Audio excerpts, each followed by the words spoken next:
Hi everyone, welcome back to today's trade of the day. And for today's trade of the day, I will be looking at the pound CAD. Right, the reason why I chose this pair is because later on this evening, there will be quite a number of pound related news coming out, and we also do have Bank of Canada governor council member speaking. Right, so what I have here is the pound CAD on the daily, and if we were to follow price action, we see that price has been within a downtrend. Right, so on the daily we have a high, and then we have a low, and then we have a lower high, we have a lower low, and then we have a lower high, and what we should expect price to do is to come back down and make a lower low.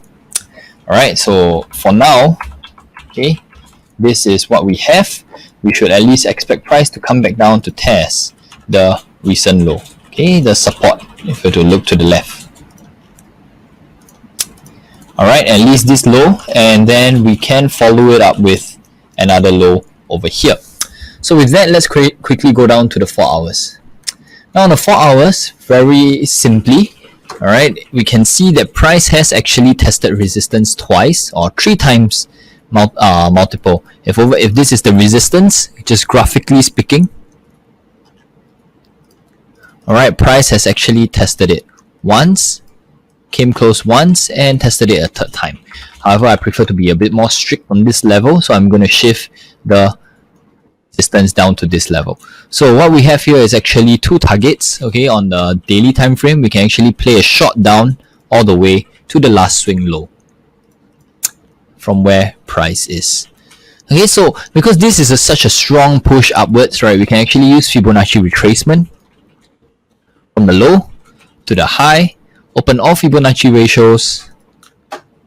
Okay, and what I want to look for is really the key Fibonacci ratio level, which is the 61.8.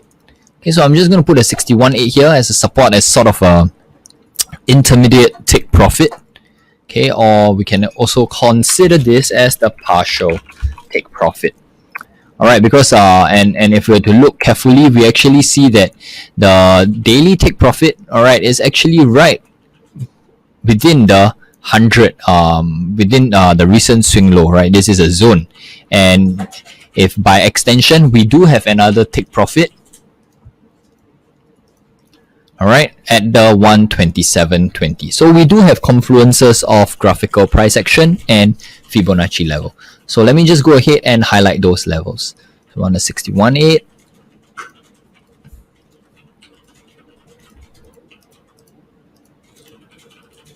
okay, something like that.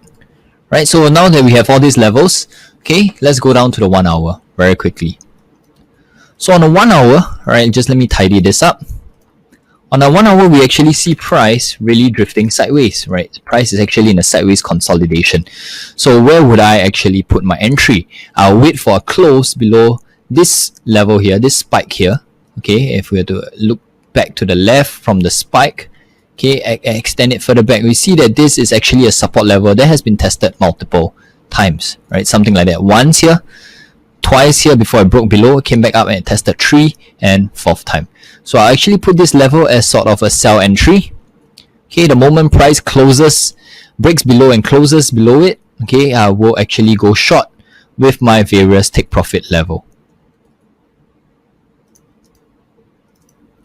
Okay, so I have multiple take profit level here. Okay, so this can also be a take profit, and this can also be a take profit.